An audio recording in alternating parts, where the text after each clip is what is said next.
This is the Panasonic Lumix G9 Mark. Right, let's move it. Hey, yeah, you good? Even if you are a videographer, I think this could be the best micro four thirds camera for you. But there are a few gotchas. If you are a videographer, I think this could still be the best micro four thirds camera for you. There are a few gotchas though.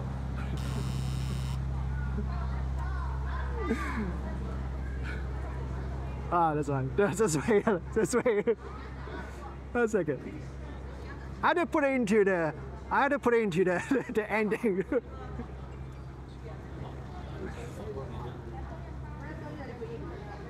The same lady. All right.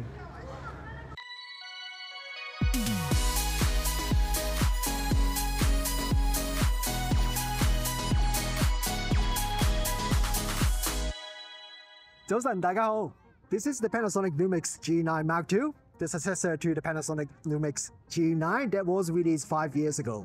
This camera is primarily designed for photographers, but even if you are a videographer, I think this could still be the best micro four thirds camera for you. There are a few gotchas though, so you need to be aware of that. I've been testing this camera over the last month here in the very hot Hong Kong and also in the winter in New Zealand. So I have a lot of test results that I want to share with you guys, and this is gonna be another very long review. Let's start this review with the body design of the Lumix G9 II, but a few things I want to say first. This review was done using a pre-production Panasonic Lumix G9 II running pre-production firmware. Since the camera is not officially released yet, I do not have the official Adobe RAW support for Lightroom or Photoshop, which is the photo editing software that I usually use. So in order for me to check the RAW files and look at the image quality, I have to hack G9 II's RAW files, edit the metadata, and pretend these are the photos that were shot using a Lumix GH6 instead, and that allows me to bring the G9 II's RAW files into Lightroom so I can look at the photo image quality and compare the RAW with the other camera's RAW file using the same software. But since it is really just a very hacky way to get the Adobe software to load the G9 II's RAW file, the result I got is most likely not 100% optimized yet, especially things like color profile could be a bit off. So please keep that in mind when you are watching the part where I analyze the photo quality. I also want to say a big thank you to Auckland Camera Center, as they have loaned me quite a few different camera gears so I can use them to do the comparison with the Lumix G9 II in this review.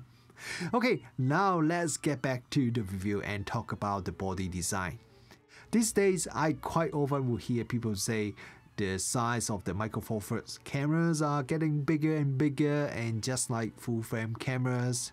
So this time, Panasonic just used their full frame camera body for this latest micro four thirds camera. The body of the G9 II is virtually the same as the S5II. The only difference is the camera name on the body, the lens mount, and there's no vents at the top of the body.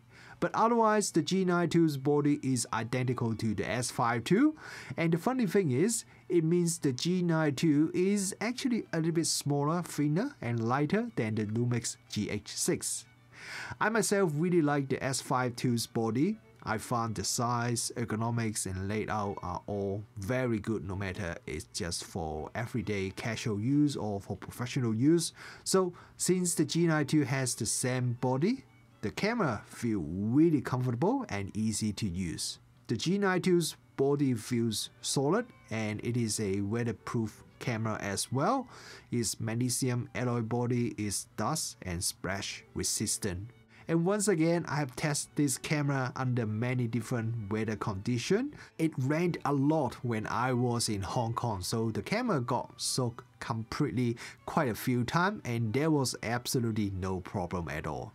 The original G9 has a top LCD screen, but the G9 II no longer has that.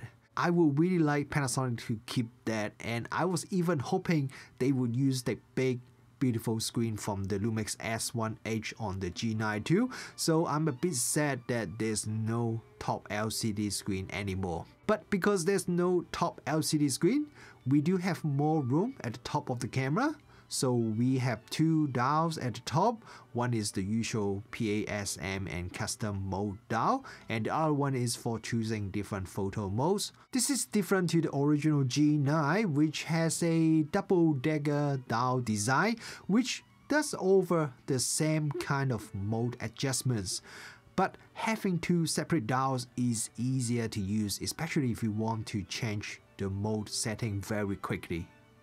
Comparing the grip on the original G9 with the one on the G9ii II, I actually like the original G9's grip a little bit more. It's because the top of the G9's grip extrudes quite a bit, and that provides very good support. The G9ii II is not bad because it is the same as the S5II, which is better than the original S5. But when I'm switching between the G9 and the G9ii II, I definitely prefer the grip on the original G9 a bit more. Using the S5II's body means we get pretty much all the improvement that came with the Lumix S5II. For example, the joystick at the back is now an 8-way, so we can move the autofocus point diagonally. The camera's strap lug is the new style that won't make noise when you move the camera, so that is great for shooting video.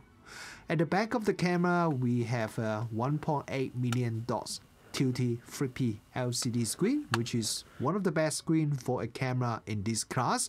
It is sharp, very nice colors, and very bright as well. The Lumix GH6 has a cooling fan behind the LCD screen, which makes the LCD screen sticks out quite a bit. That not only makes the camera more bulky, when you are shooting with the EVF, I found the LCD screen would push my nose quite a bit more than usual, and I don't even have a big nose. So this is something that I mentioned in my GH6 review as well. With this G9ii II, it doesn't have any cooling fan at all, so the LCD screen no longer stick out like the GH6. This makes the G9ii II a better camera to shoot with the EVF compared to the GH6. The EVF is a OLED 3.6 million dots with 21mm eye-point. The spec I got from Panasonic suggests it has a slightly higher magnification, 0.8 times, compared to S5II, which is 0.78 times. The EVF on the original G9 has the same resolution but a slightly higher magnification. However, I noticed the original G9's EVF, it has a bit of pincushion distortion, while the one on the G9ii II doesn't have that sort of distortion.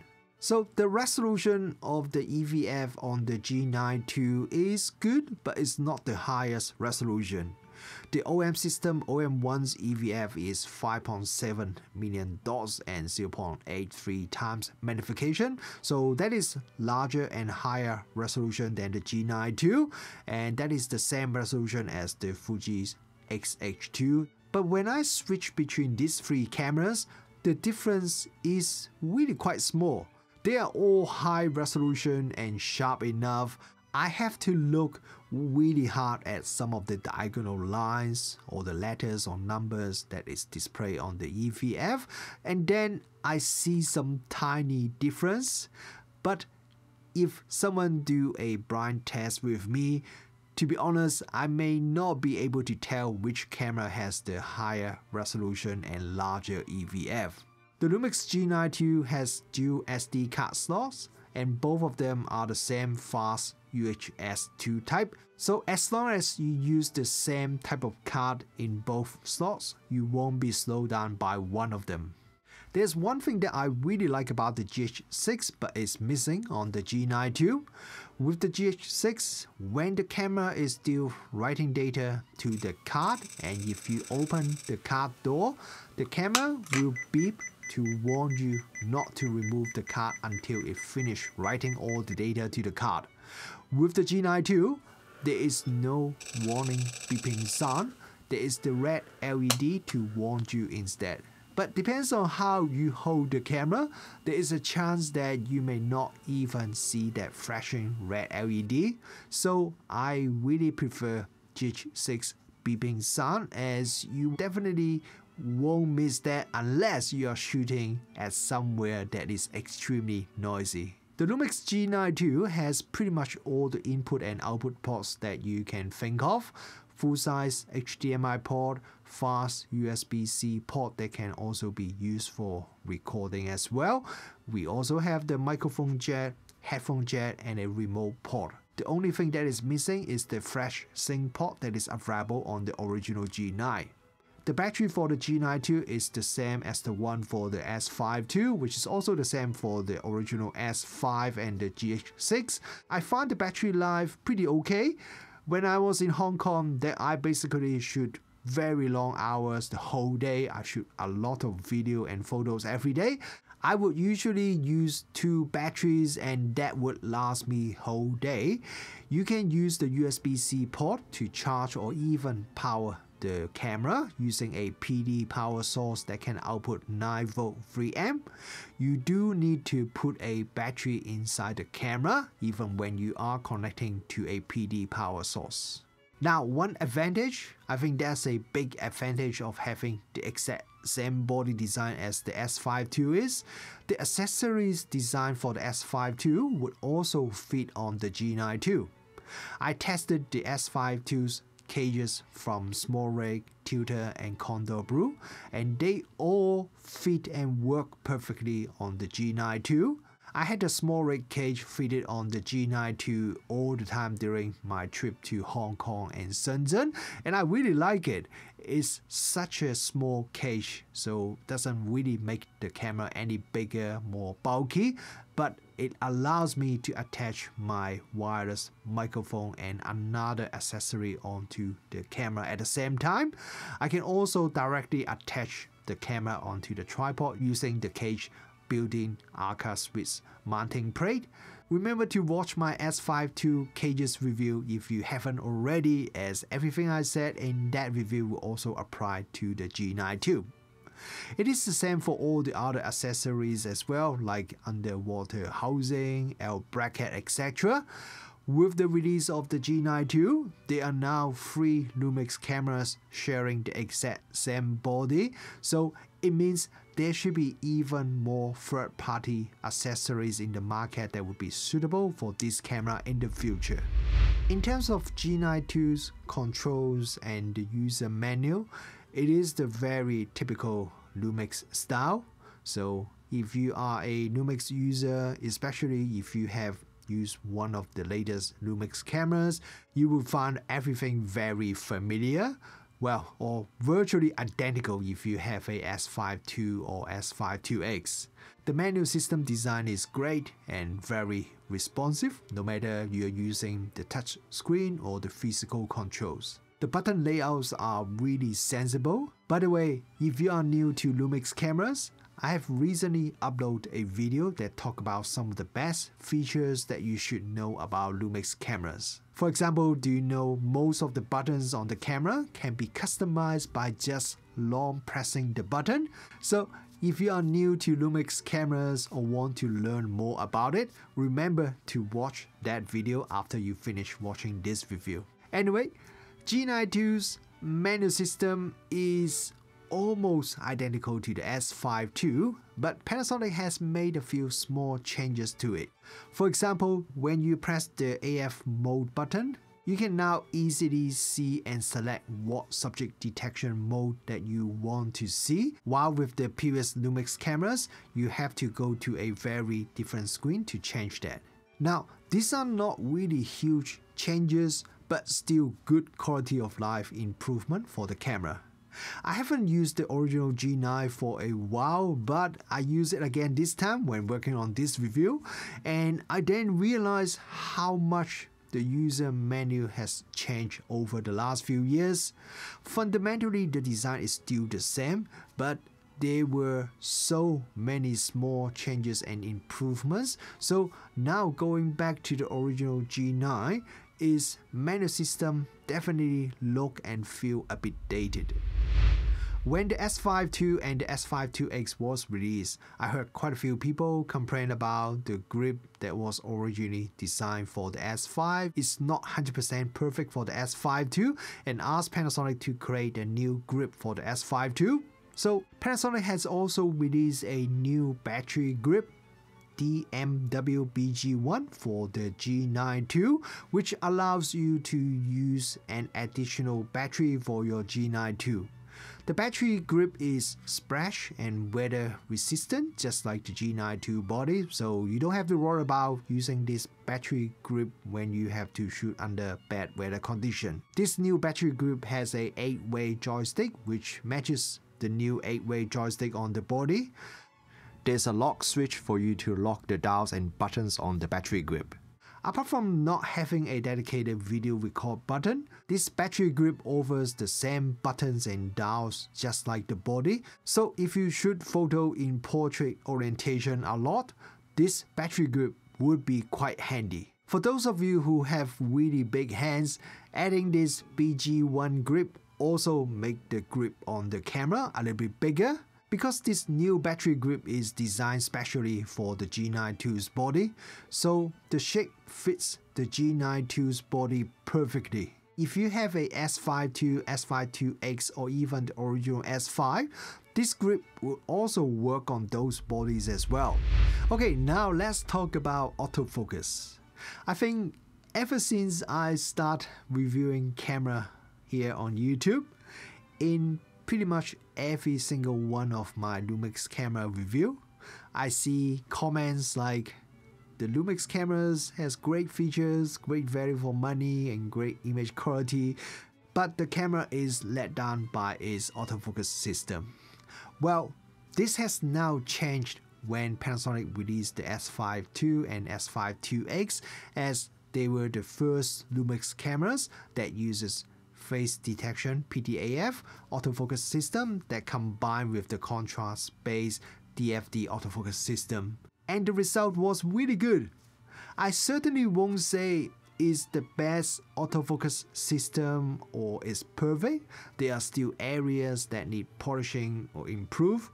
But overall, the S5II's autofocus system is really competitive when I compare it with some of the best autofocus cameras in the market. I was actually very surprised by that. And now, this Lumix G9ii is the first Lumix Micro Four Thirds camera that also uses face detection plus DFD hybrid autofocus system. Panasonic didn't just copy and paste and move the same autofocus system from the S5II to the G9ii, which, to be honest, if that's what they did, a lot of people would be very happy already. But Panasonic actually also spent a lot of time to improve and fine-tune the autofocus system as well. So I have very high expectation this time. Panasonic was one of the first camera company that added what some people call AI to their camera's autofocus system to allow the camera to do things like human or animal detection. And I believe the first camera that uses this technology was the original Lumix G9. But instead of calling it AI, I think the more correct term is probably machine learning or deep learning. In my S5II review, I mentioned S5II's subject detection was a bit simple compared to some other cameras in the market. It can only recognize human and animal, but even the animal detection seems a little bit limited. But this time, the G9ii has a much improved subject detection system that not only can detect human and animal, but can also detect cars and motorcycles. Animal detection also seems to be much improved. I tested the G9 on a range of different animals, the usual dogs and cats, birds, horse, sheep, chicken, duck, peacock, and it works really well on all of them. Even some of the animals that is very hard to recognize, the camera still managed to detect it. A little while ago, I created a video that shows the S5II can actually detect the animal eyes, but it's just not showing it in the user interface. But now with the G9ii, it does show the position of the animal eyes if you enable the animal eye detection. The camera can detect the animal eye quite well with a lot of different animals. It quite often manages to follow and track the same animal even when there's another animal in the scene. If you choose animal body detection instead of animal eye detection, the camera can even detect multiple animals at the same time. The animal detection doesn't just work on animals that don't move. I tested with flying birds and it works pretty well. Now I noticed one interesting thing. If you enable animal eye detection, the camera would draw a small rectangle box at the detected animal eye position. But for human eye detection, it is still the typical Lumix style, cross-style user interface. So now we have two different eye detection user interface that is not very consistent. I personally like this new small rectangular box for the animal eye detection more, as it's easy to see where the detected eye is and it keeps the rest of the screen more clean. However, one thing that I don't like is when the camera detects the animal eye, the screen would now just draw the little box for the eye. The box for the body would disappear. So when the camera is not able to reliably detect the eye position, you will see the detection box that would bounce between the body and the eye, which to me is not the best user experience, and that gives me the impression that the animal detection is not reliable, which is not true. So I would much prefer if the camera would always draw the body detection box and just add the additional eye rectangle box when the camera detects the eyes. I feel this would improve the user experience, especially under the situation when the camera cannot detect the position of the animal eye very reliably.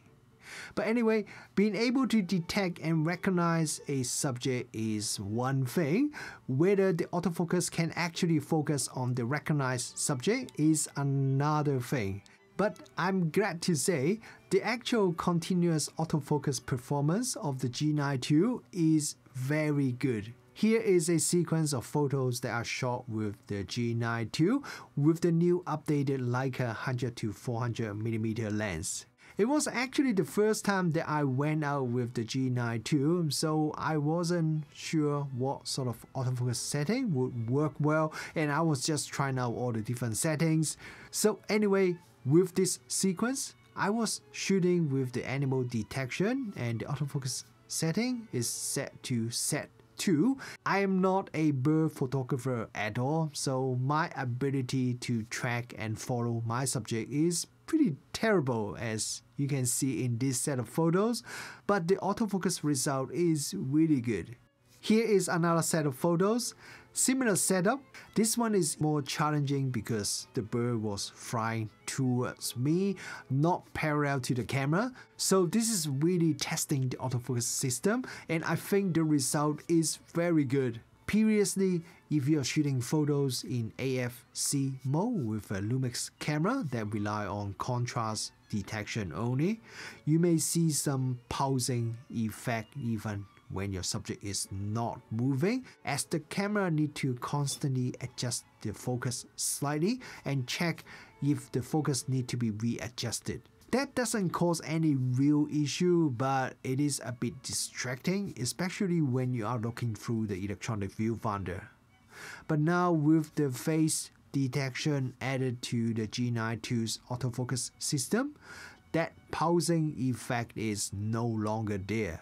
I myself even switched to just shoot in APS-C mode most of the time, as I find it allows me to shoot even quicker than AFS mode. I then test the camera with a third-party lens, the Yongnuo 42.5mm f1.7 lens. It is a compact, fast autofocus prime lens that costs less than $150, and I reviewed that when the lens was released. So I shot a sequence of photos with the camera in APS-C mode, full area AF, human detection and shooting at 20 frames per second burst mode. This is a sequence of 136 photos of my son running towards me. Not every single photo is tech sharp, but I say at least 90% of these photos are usable. Even this last photo when my son's head was half outside the frame, the photo is still pretty sharp. It is easily the best result I have seen from any Lumix cameras. So I thought let's compare it with the Micro Four Thirds camera that has the best autofocus performance in the market right now, and that is the OM system OM1. So I shot a set of photos with the G9ii and the OM1 side by side. I shot this photo quite late, just after sunset, so it was starting getting quite dark. All the photos were shot using the new Leica 35 to 100mm f2.8 lens side by side at the same time. Yes, I managed to steal two of them from Panasonic. I set the aperture at f2.8 and the ISO is 6400. But since the sunlight disappeared very quickly, so by the time that I shot the photos, it was already quite a bit darker, and I really should have shot these photos at ISO 12800 instead. And because it was getting quite dark, so it is a much tougher challenge for these two cameras, as autofocus system really need a lot of light to perform the best. Both cameras were shooting at the fastest burst speed with the mechanical shutter, which is 10 frames per second. So it's around 50 photos from each camera. And the results from both cameras, I would say, are very good. With the OM1, the camera was able to follow my son all the way until the very last 3 frames, then it lost him. With the G9ii, the camera was also able to follow his running pretty well. There were also 3 photos that he was missed completely, but interestingly, it happened during the middle of the run. Then the camera managed to lock on him again and follow pretty well until even the last frame I shot. So none of these cameras got a perfect score in this test, but consider it was quite dark already. I think the results from both cameras are very well. When I was doing this test, I noticed there were quite a few times when me or my kids are far away from the camera. The G9ii can detect us and draw a box around our body, but the OM1 was not able to detect the person until the person get quite a bit closer. Oh, there's one more thing. There was one time that I was taking photo under very dark environment and I was taking photo in single autofocus mode. The ISO was already set at 25,600, but my subject is still quite a bit underexposed, so the G9ii cannot really see and focus lock on the target. But then when I switched to the OM1 was still able to autofocus successfully on the target, even though it's a little bit slow. Alright, now let's talk about video autofocus.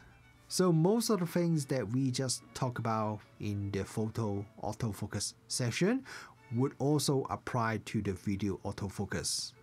All this new subject detection would work when you are shooting video. Well, mostly, but I will talk about it in a minute.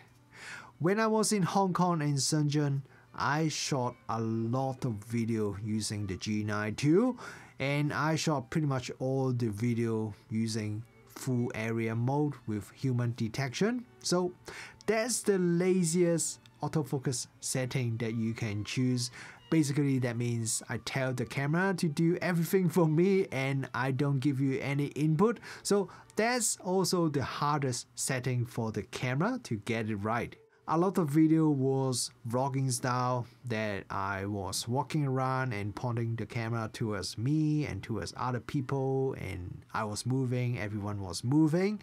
The lighting also varies a lot between outdoor, daytime, indoor and nighttime. I've also shot some interviews as well, and I find the autofocus works really well overall. Even when I do things like suddenly zoom in when I'm recording video, the camera can still refocus on the subject very quickly within a second or so. Oh, on the topic of zoom in or zoom out when you are shooting, there are some new firmware coming soon for a few lenses that would allow the camera to stay in focus when zooming in when you are taking photos in burst mode. G9ii's human detection and also the ability to follow the detect human are both great. When I was shooting in Hong Kong on some street with a lot of people, I noticed the camera can follow my subject really well and wouldn't jump to and follow another person suddenly. However, if there is another person that walk in front of my subject, so blocking him, then the camera would quite likely switch to the person that is in front instead. But as long as my subject is clearly visible in the frame and not blocked by another person, the subject detection and tracking works really well.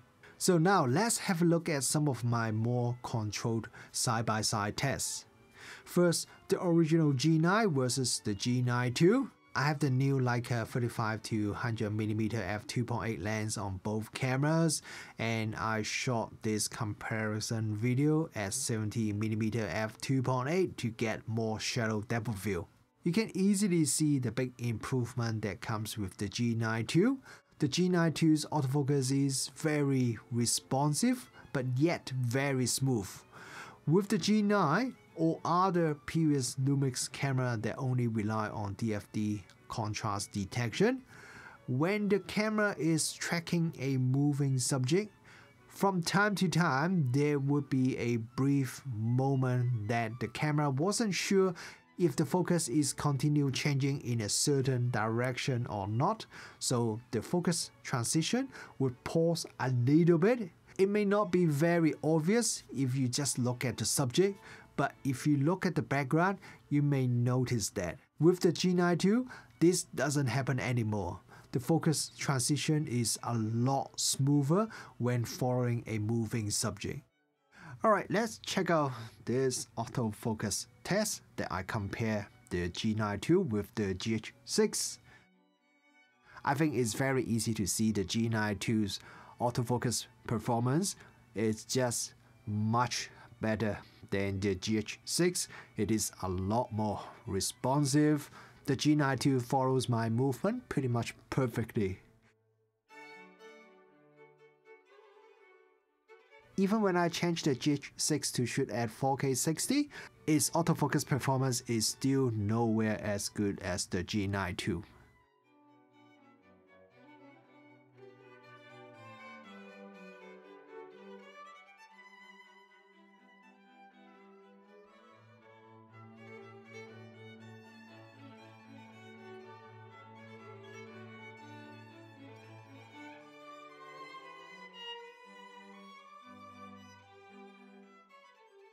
Now let's do a comparison with another camera, this time with the OM1.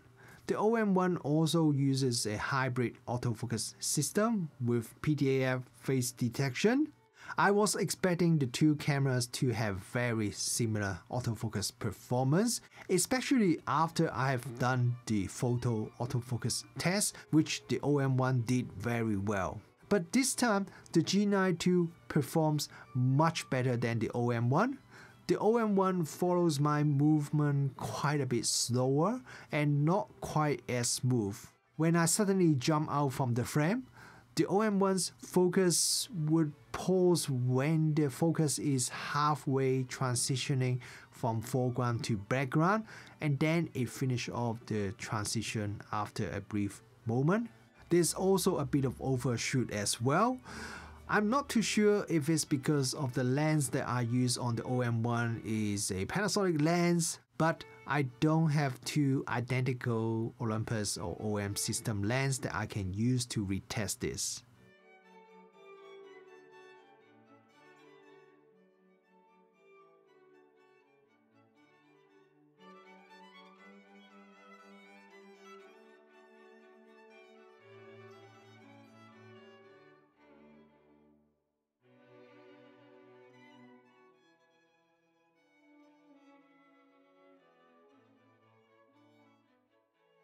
But Because of that, I did one more video autofocus test with the G9ii II and mount the third-party Yongnuo 42.5 f1.7 lens on the camera again, and the result was also very impressive. I was shooting at f1.7, so the depth of field is quite narrow, especially when I was at close distance, but the G9ii II still managed to autofocus very well. By the way, I'm also uploading another video which has all my full autofocus comparison video. So if you're interested to find out a bit more about the autofocus performance of the G9ii II compared to other cameras, remember to watch that video after you finish watching this review.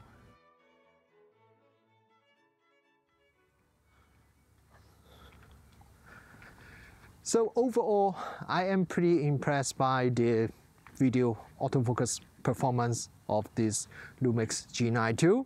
It seems to be very responsive. Also, the transition is very smooth. And yeah, even when I compare it to the other cameras, it still looks very nice overall. But when I was reviewing the video footage I shot using the G9ii II, I did notice there are a few video clips. The autofocus seems to be a little bit unstable. So I reported back to Panasonic, and they have just sent me a new firmware. The firmware is still not the final firmware, and it's only a few days before the camera is officially announced. But they told me this new firmware, there are some changes to the autofocus system. They have made some adjustment and improvement, and they asked me to give it a try. So I thought I should just come out here and shoot some vlogging style video using this latest firmware. Right now I'm shooting with the Leica 15mm f1.7 lens at f1.7. It is a little bit tighter than what I usually prefer to do vlogging style video. I would probably prefer 10mm to 12mm. That is my favorite focal length, so my head doesn't get so big in the frame. But at least 15mm means it will be a little bit tougher, harder, more challenging for the autofocus system, because you got a little bit more shadow depth of field. So if there's something wrong, you will be able to see it more easily. So do you guys notice any issue with the autofocus in this video? And what do you guys think about the overall autofocus performance of this G9ii II? Are you impressed by it or not? Drop a comment below, let me know. The G9ii II uses a 25 megapixel sensor, which I believe is an improved version of the sensor on the Lumix GH6. This is the highest resolution Micro Four Thirds sensor in the market right now. If you shoot in the multi-shot high resolution mode, which I will talk about a little bit more in depth very soon, then you can get an even higher 100 megapixel photo. Another feature that is carried over from the Lumix GH6 but now improved is called dynamic range boost.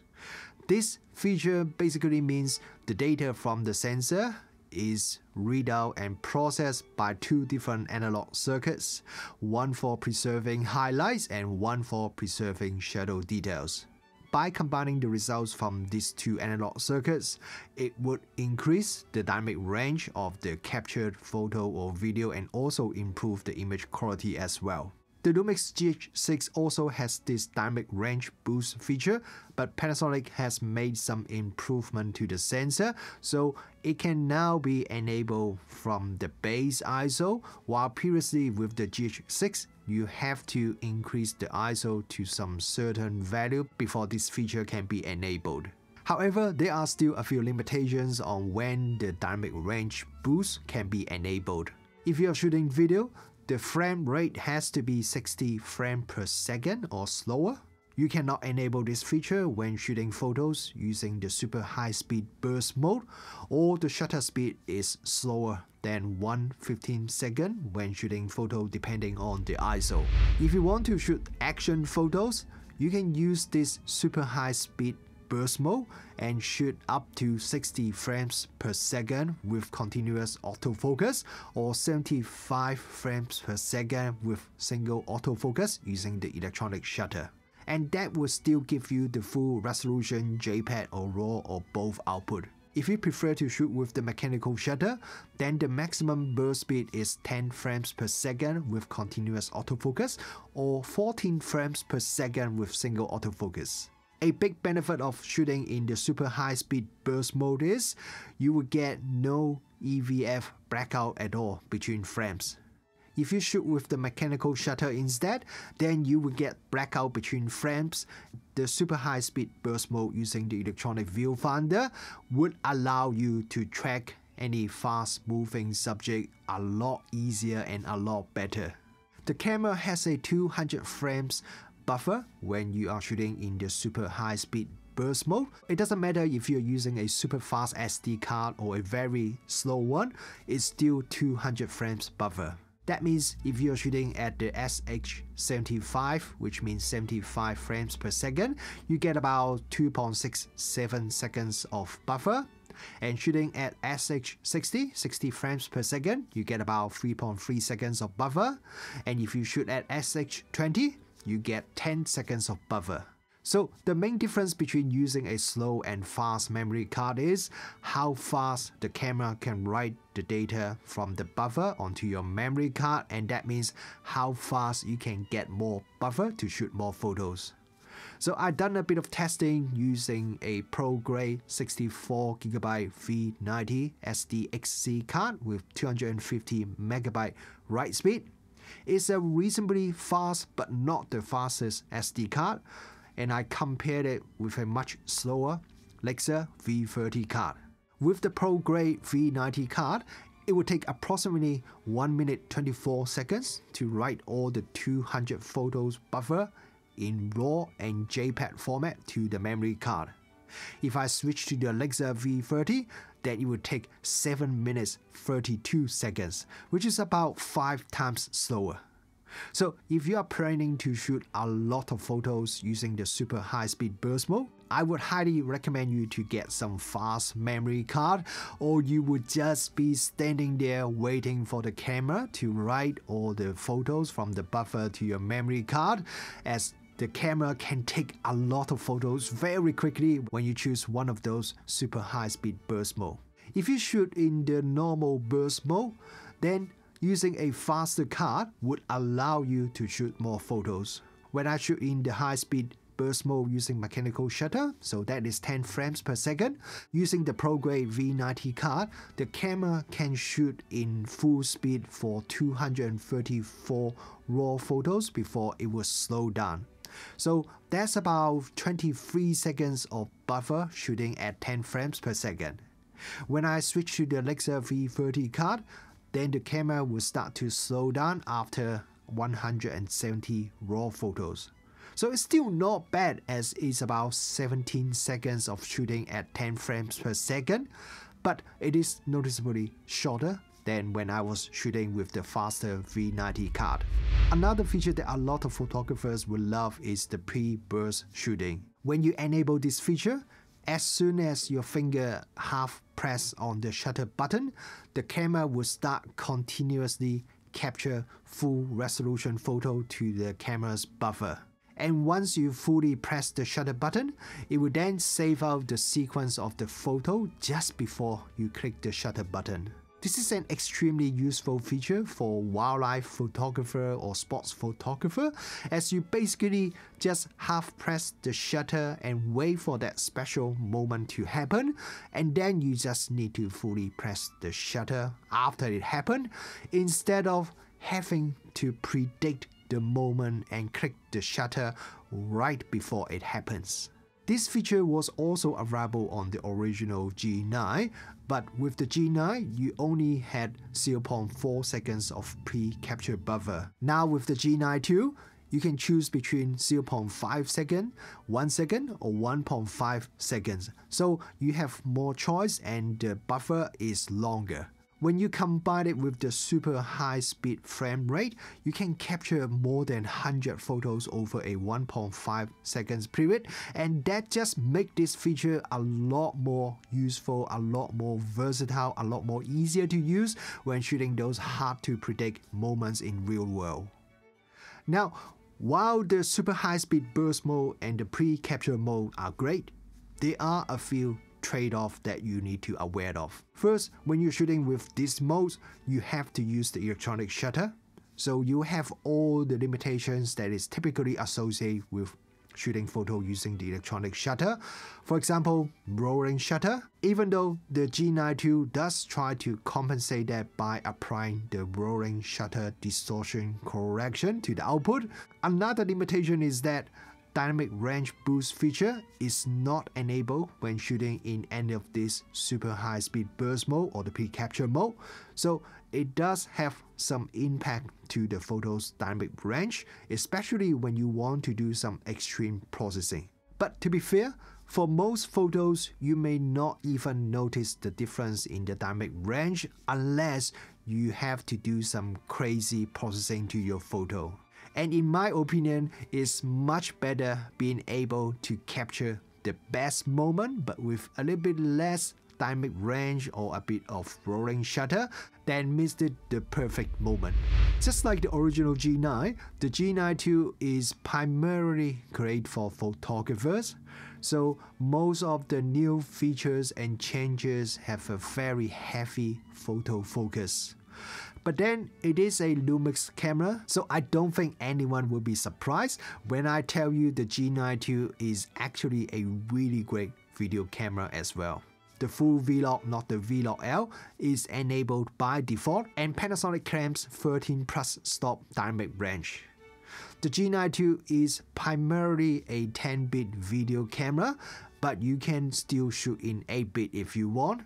You can record video from Full HD resolution all the way up to 5.8K and in different aspect ratio. The frame rate is up to 120 frames per second in 4K or Cinema 4K resolution, or up to 300 frames per second when shooting in Full HD. The output format can be MOV, MP4, or even ProRes. Yes, you can record video in ProRes format to the SD card, but most of the higher quality ProRes output does require you to record to a SSD drive using the USB-C connection. And yes, again, the G9ii II can also record to the USB SSD drive just like the Lumix GH6, and you can also save photo using the USB SSD drive, so it's not just limited to videos.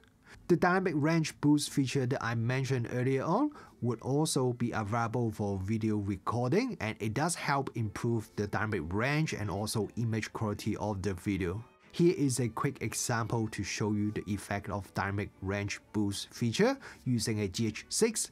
So I shot these two videos at ISO 2000 in Vlog picture profile. First, this is the video shot without enabling the dynamic range boost feature, and this one I have the dynamic range boost feature enabled.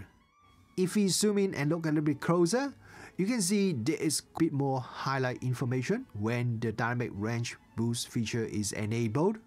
And if you look at the shadow, the video with the dynamic range boost feature enabled looks cleaner with less noise. Now, the reason why I shoot this test script using the GH6 instead of G9ii II is, with the G9ii II, the dynamic range boost feature is enabled automatically when it's possible, and you don't need to, and also you cannot actually turn it off or on yourself. So that's why I use the GH6 to show you the difference, because I can manually turn it on or off using the GH6. And now with the new sensor, the dynamic range boost feature can be enabled from the base ISO. So when you are shooting video using the Vlog, you can now enable it from the base ISO 500, which is much better compared to the GH6 that can only be enabled from ISO 2000 onwards. If you choose the MP4 format output, then the video file would have two audio tracks, the left and right track. If you record in the MOV or the ProRes format, the video would always have 4 audio tracks, even though 2 of them will be silent if you don't use the optional XLR adapter. This is the same as some of the recent Lumix cameras like the GH6 or the S5II. While you could always just delete the 2 silent audio tracks during post-processing.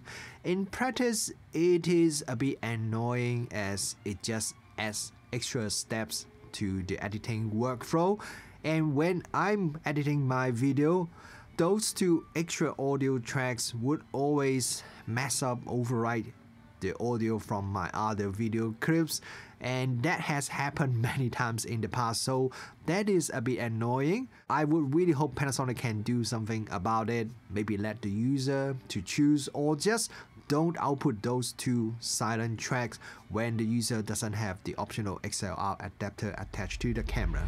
Now, a bit earlier on, I mentioned something about autofocus subject detection works mostly. So what do I mean by that? With a lot of cameras in the market, when you push the video recording to its limit, the camera may need to turn off or restrict some certain features or do the recording in cropped mode. This is either due to the limit of the sensor, processor, thermal, or other reasons. So with the G9ii, there are also some limitations. I've tested the G9ii and gone through most of the video recording modes. I've tested different output resolution, frame rate, quality, output format, and I have created one big table. Now, by no means this table is a complete list of every possible video setting combination, as I probably need to spend maybe half a week just to go through all the different possible combinations. There is a ridiculous amount of options available on the G9ii, but it should still give us some good idea of what the camera can, or more importantly, what the camera cannot do. First, let's talk about cropping. The great news is, apart from the 4.4K resolution output, which is a special 4:3 mode primarily designed for anamorphic lenses, and that mode is cropped output, pixel to pixel output, but all the other video recording modes, no matter it's up to 5.8K or 4K, even up to 120 frame or 1080p 300 frame, they are all using the full width of the sensor. So in other words, there's no cropping. Speaking of anamorphic, Lumix cameras has always been really great for shooting anamorphic videos. There is the anamorphic discrete preview and also anamorphic IBUS as well. Especially these days, we have so many affordable and also compact anamorphic lenses like this Laowa Nanomorph anamorphic lens, which I'm reviewing right now. So if you love to shoot some anamorphic footage, this G9ii would be a great choice for you. Unfortunately, Panasonic still hasn't implemented any photo mode anamorphic feature, which I really want to see in their cameras. In terms of autofocus, everything up to 120 frames per second, no matter you're shooting in Full HD or 4K or higher resolution, they all have autofocus and they all appears to be using the PDAF face detection. I said appears to be because the camera doesn't really tell me whether it uses PDAF or not, so I only can check it by checking the autofocus speed and see whether any of the mode is noticeably slower in terms of autofocus speed. So from what I can tell, autofocus works in the same or very similar speed when you're shooting up to 120 frames per second. When you're shooting at above 120 frames per second, then the camera is manual focus only. In terms of subject detection, up to 60 frames per second, you have subject detection, you have the full subject detection. When shooting at 100 or 120 frames, then you have autofocus but you don't have the subject detection. If you use USB SSD drive for external recording, you can only record video up to 60 frames per second. All the faster frame rate recording options are disabled when you enable the SSD recording. And no, you still cannot record to SSD and internal SD card at the same time. Now, let's have a look at G9ii's image quality, and we will start with the high ISO image quality test. I will compare the photo shot at different ISO using the G9ii, and I will compare it with a bunch of cameras, the original Lumix G9, the GH6, OM system OM1, and the APS-C Fuji X-H2 and the Canon R7. All the comparison photos are shot in the RAW format, and as I mentioned at the beginning of the review, I have to hack G9ii's RAW file and pretend it is GH6 RAW file, and that allows me to use Adobe software to process those RAW files. So the RAW processing for the G9ii may not be 100% optimized yet, but I do that because this is the only way that allow me to process all the RAW photos using the same software. And because all these cameras have different resolutions, from the 20 megapixel G9 and OM1 to the 40 megapixel Fuji X-H2, to make the comparison fair, I have resized all the photos to match the 20 megapixel photo, so they all have the same width, but the height is a little bit different, depends on the sensor. So now let's have a look at the file from the 4 Micro Four Thirds camera, and let's do a 200% zoom in of the resized image. The GH6 and the G9ii's native base ISO is 100, while the G9 and the OM1 is 200. So from base ISO to ISO 800, all the 4 cameras' image quality are decent. There's minimal amount of noise, the colors are great, and there's also good contrast. From ISO 1600, we can see the image quality starting to drop. The photo from the original G9 looks slightly worse than the other 3 cameras. And as we keep increase the ISO all the way to ISO 12800, I think the image quality is actually still acceptable, or I would say at least usable. The G9ii does look a bit worse than the other cameras, but it's not a huge difference. At ISO 25600, the original G9's contrast dropped quite a bit, and the shadow area has some noticeable color shift.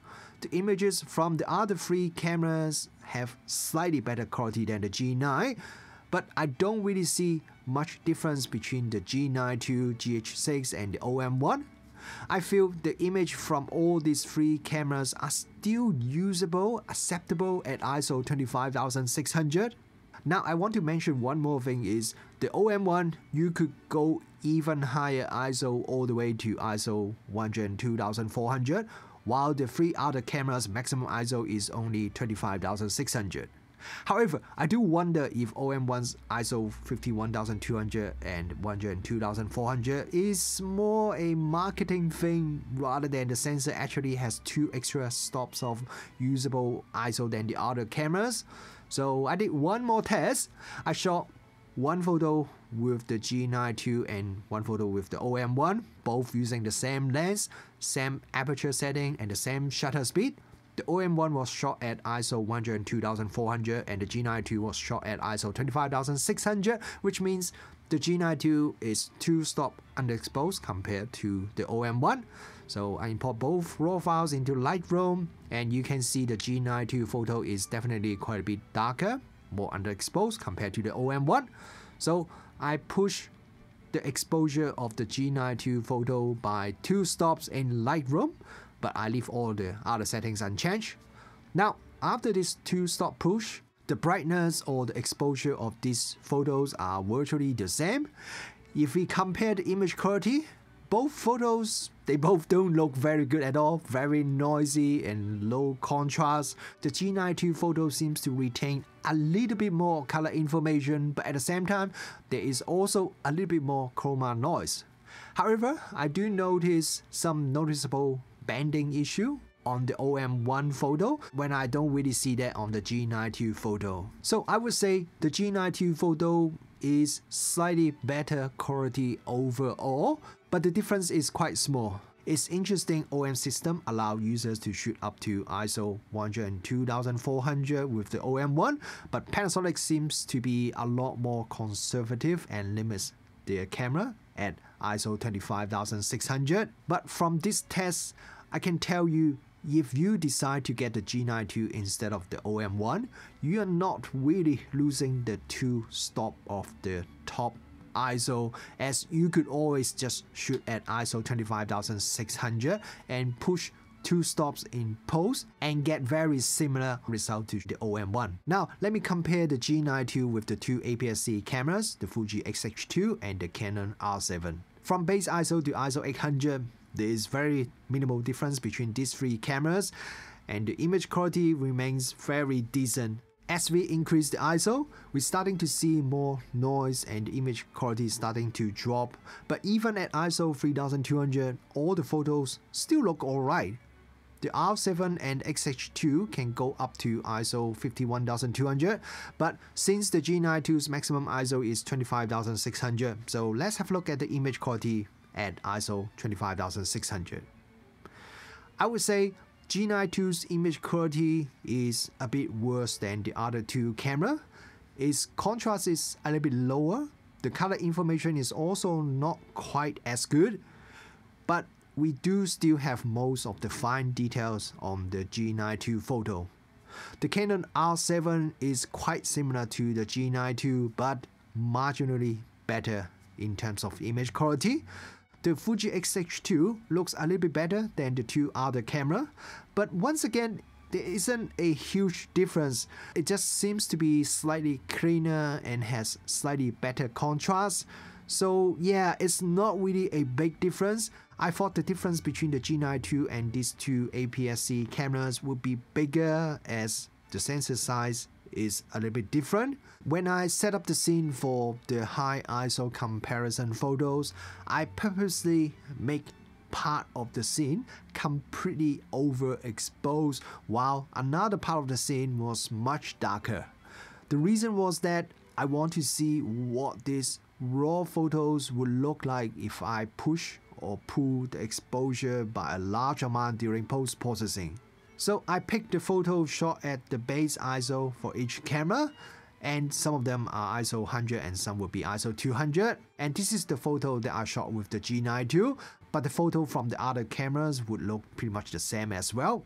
I did two tests. The first one, I applied a -7 EV adjustment to the raw photo, which means I make the photo much darker. I want to see how much highlight information from the overexposed area that I can recover.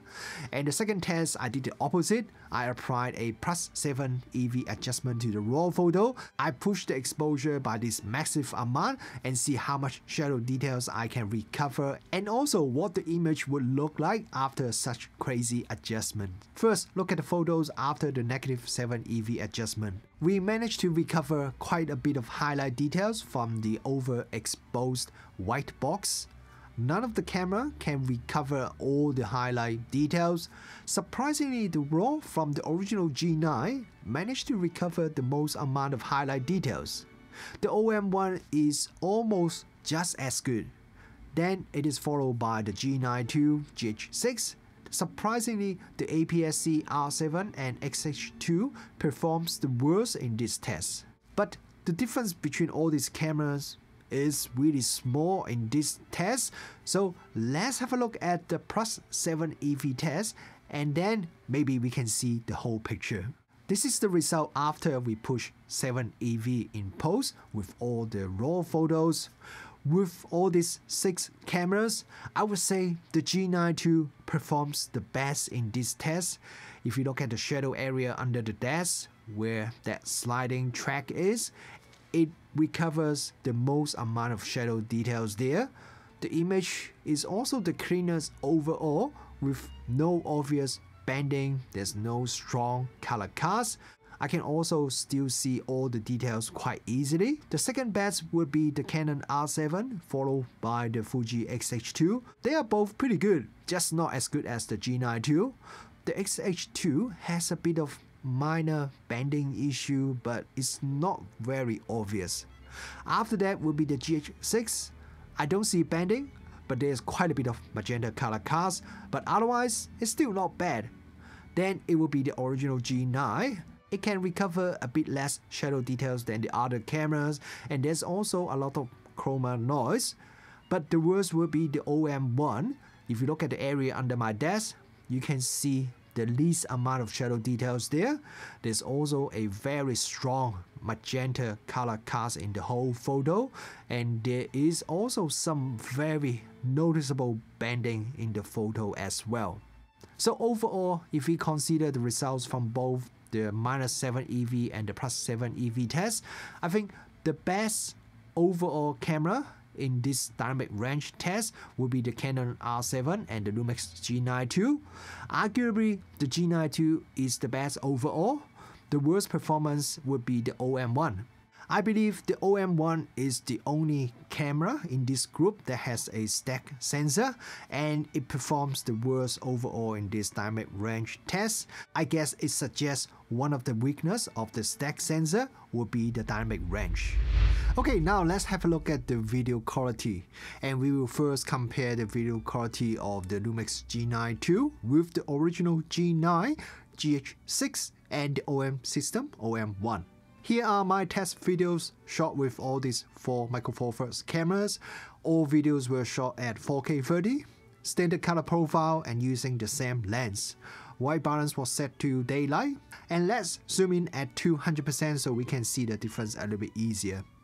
From base ISO up to ISO 1600, there is very minimal difference between all these 4 cameras.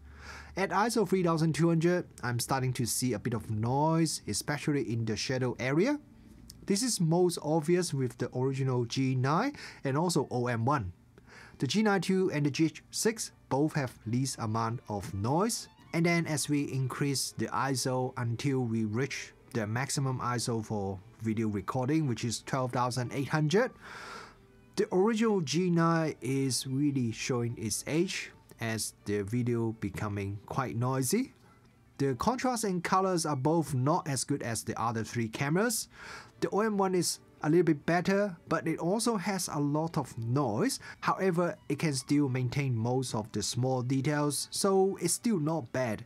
The G9 II and the GH6 are better.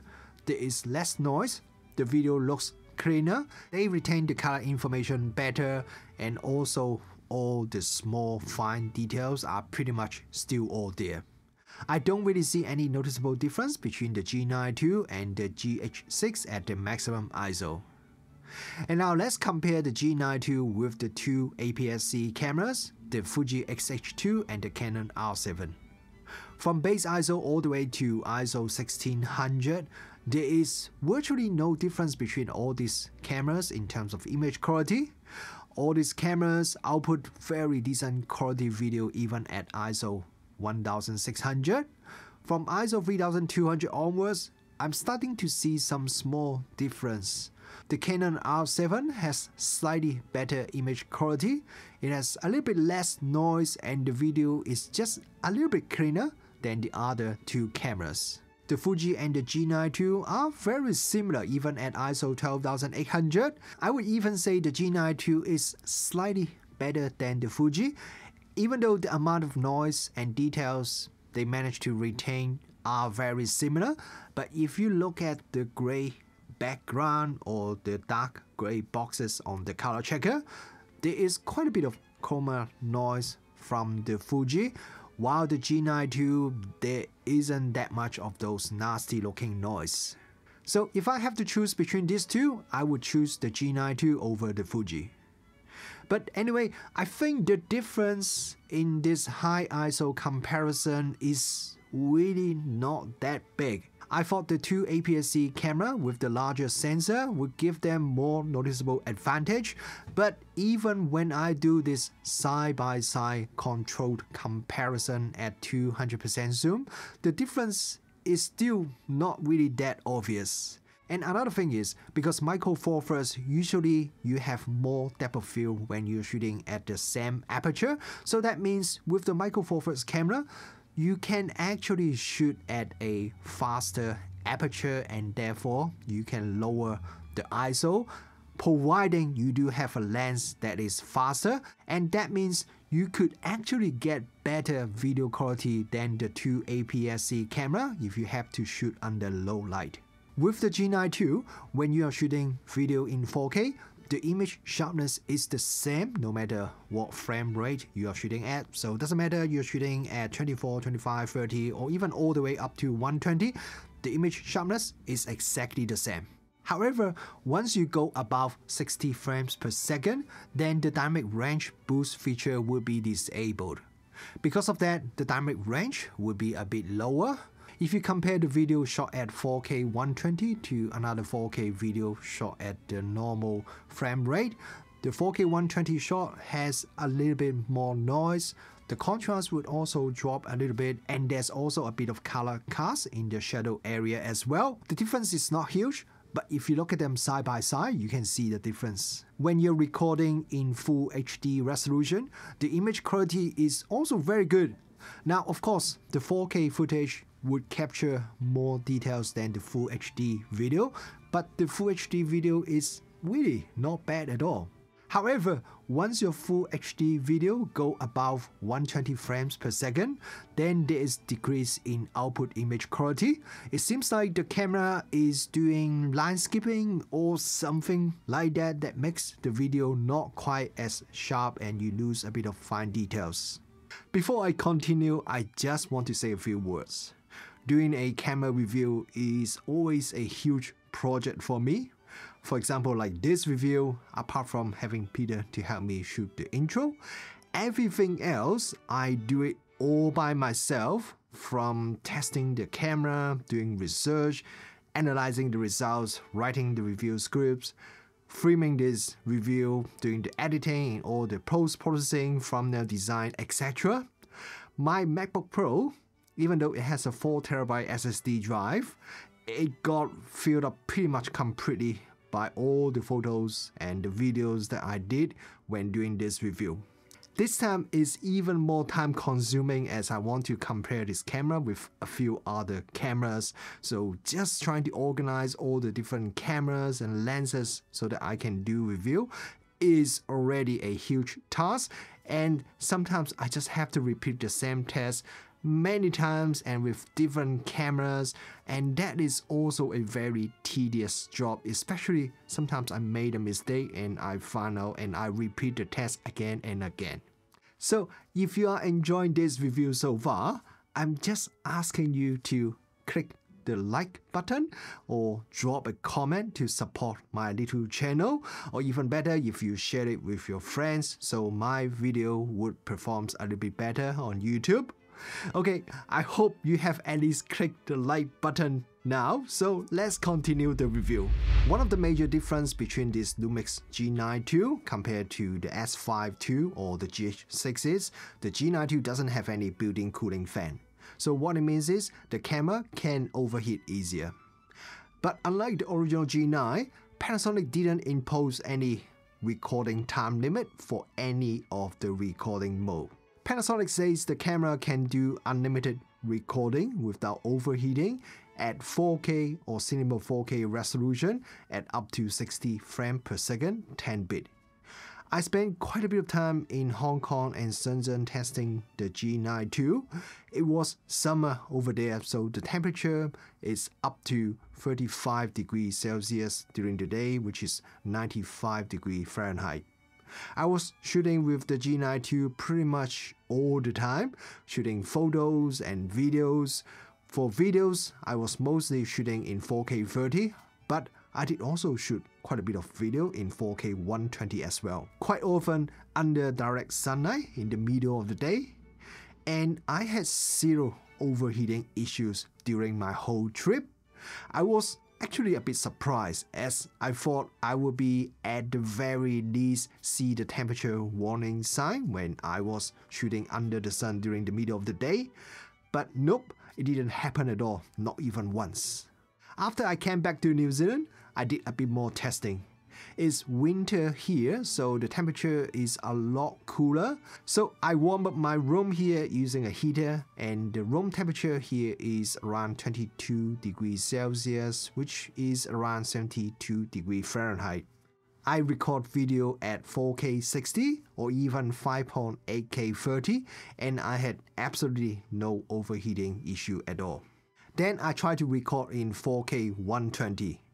The camera was set to continuous autofocus and in-body image stabilization was on. I have the LCD screen flipped open. When I start, the temperature of the back of the camera was 23 degrees Celsius, which is around 74 degrees Fahrenheit or so. After 22 minutes 50 seconds, the temperature warning sign start to appear on the screen, and it recorded for approximately another 3 minutes. Then the camera stopped recording because the temperature is getting too high. So in total, I got just under 26 minutes of recording. I touched the camera, it didn't really feel that hot, and I measured the temperature of the back of the camera and it was around 40 degrees Celsius, so not really that hot. And then I let the camera cool down for about an hour. Then I changed the camera's recording temperature setting to high. After almost 30 minutes of recording, the recording stopped as it filled up my 64GB SD card completely. At that time, the temperature of the back of the camera was around 39.5 degrees Celsius or 103 degrees Fahrenheit. I formatted the SD card immediately and then started recording again. This time, the temperature warning icon appeared about 1 minute of recording. Then it stopped not too long after that because of the high temperature. So this time, altogether, I got about 33 minutes of 4K 120 recording before the camera overheat.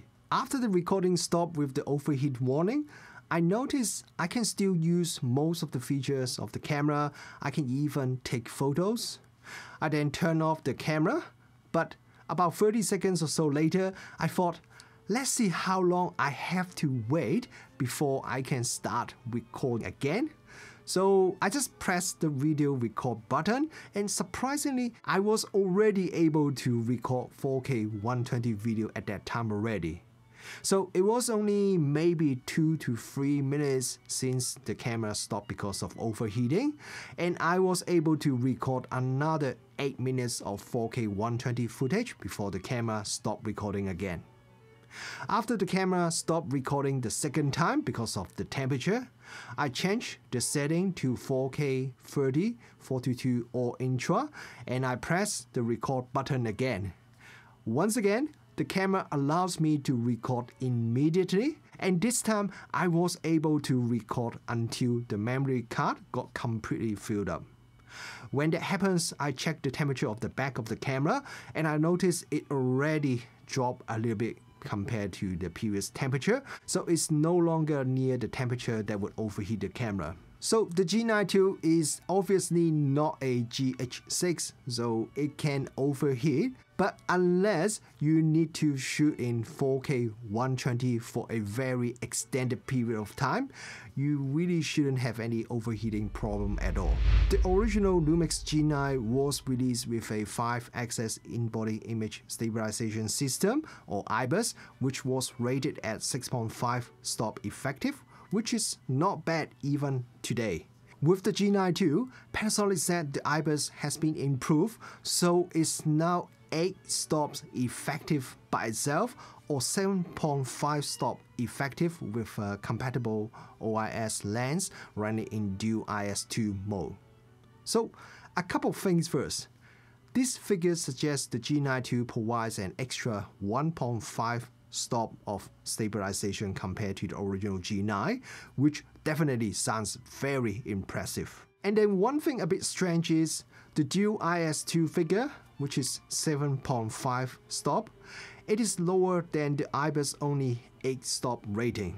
So I read the information I got from Panasonic a little bit more, and I found the reason is because the IBIS only is rated at 120mm full frame equivalent focal length, while the dual IS2 is rated at 280mm equivalent focal length. 280mm equivalent focal length is very demanding. So that's why the dual IS2 rating is lower than the IBIS only rating, because they are rated at different focal length. But anyway, this is just the number provided by Panasonic, and as usual, I did some tests to check and compare it with a number of different cameras to see if the G9ii's IBIS performance is really as good as the figure suggests.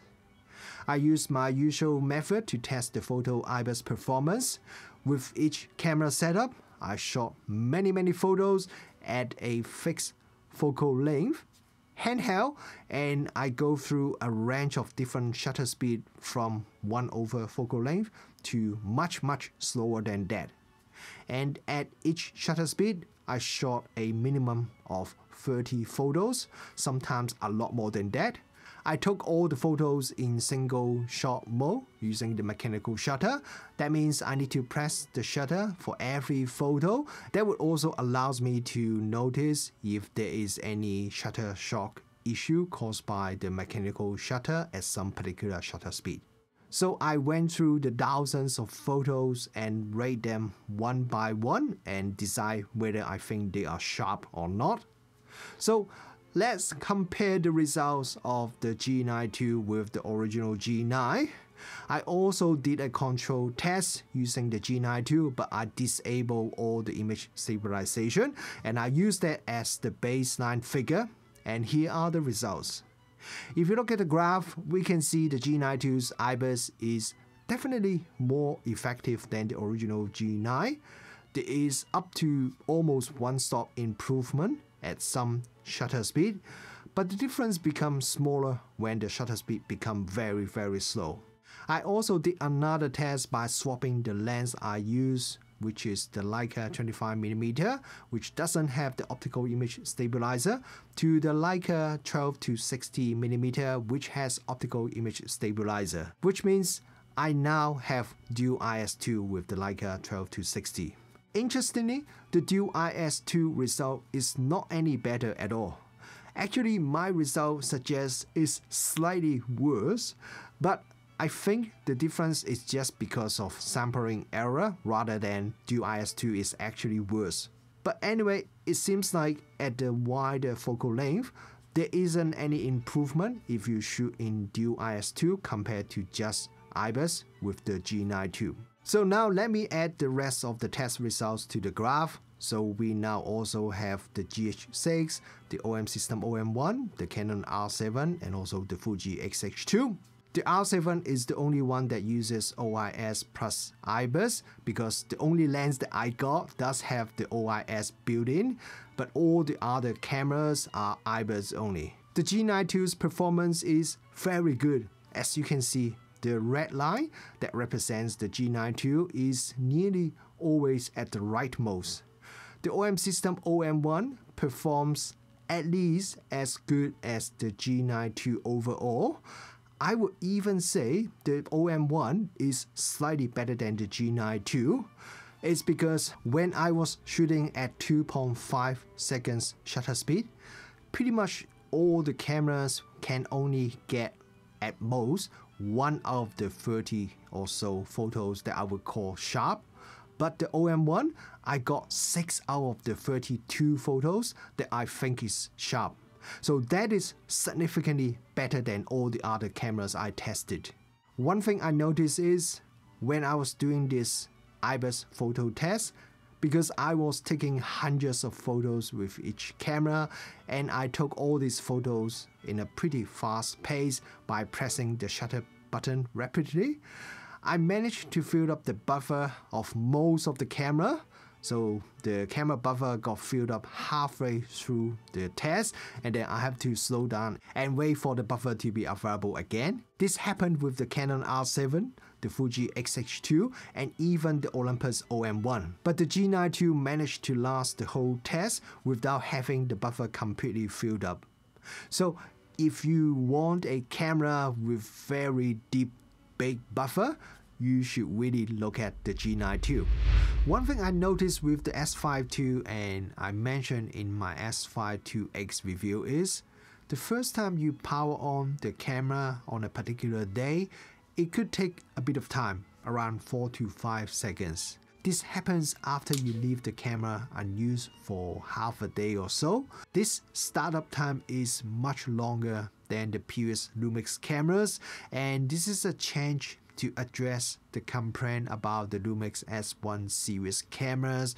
When the camera is powered off, it will still drain the battery quite quickly. So with the S5II and S5IIX, if you haven't powered on the camera for a few hours, the camera would go into a deep sleep mode, and that would make the camera wake up time quite a bit longer. And this is the same for the Lumix G9 II.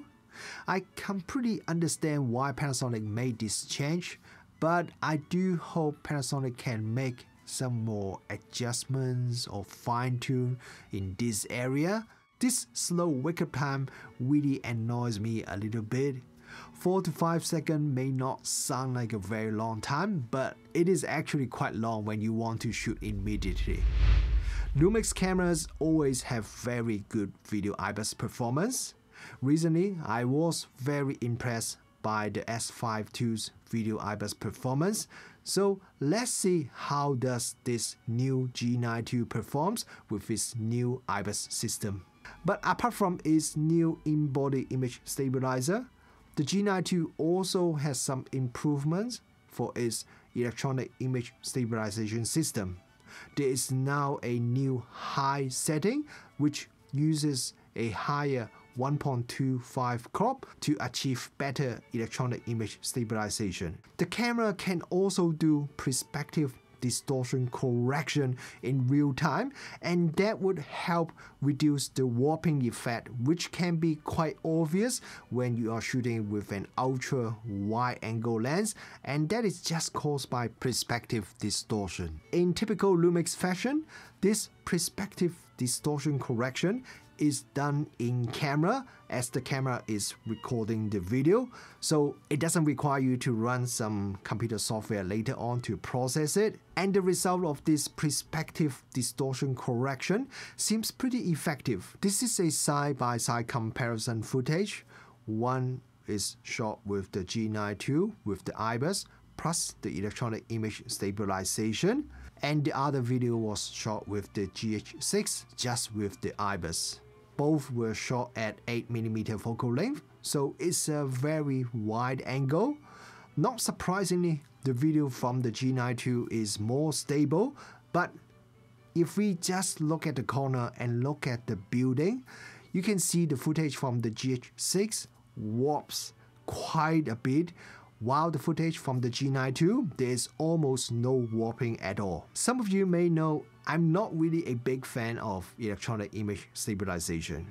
And the reason is, for the electronic image stabilization to work, you need to have a pretty sharp image with not much motion blur to start with, or the video will look really weird after you stabilize it electronically.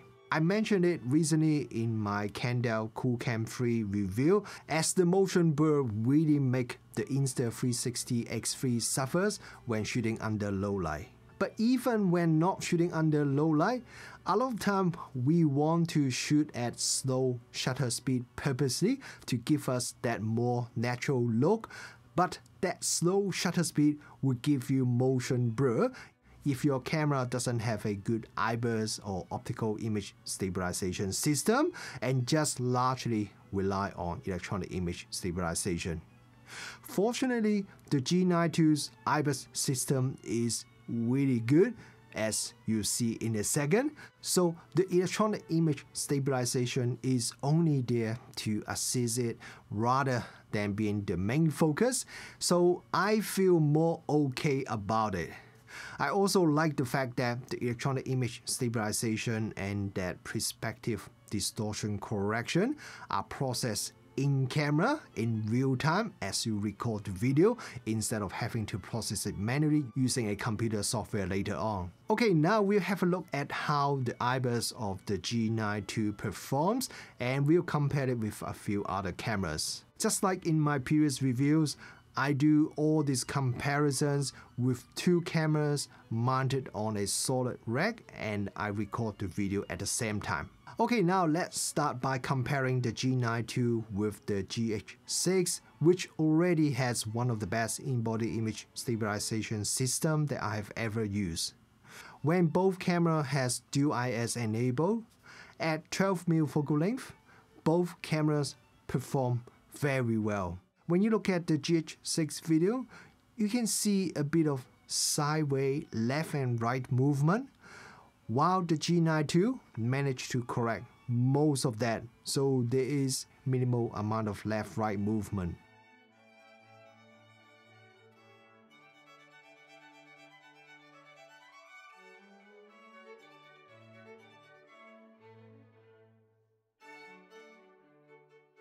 Next, I tested again, but at 60mm focal length.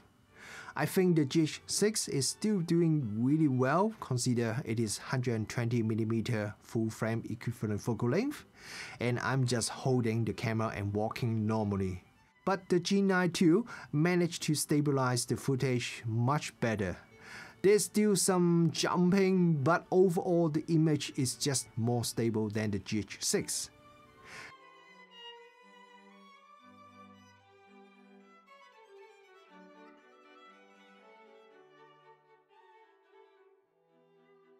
Then I compared it with the Lumix S5II. I was really impressed by the S5II's video IBIS performance when I tested last time.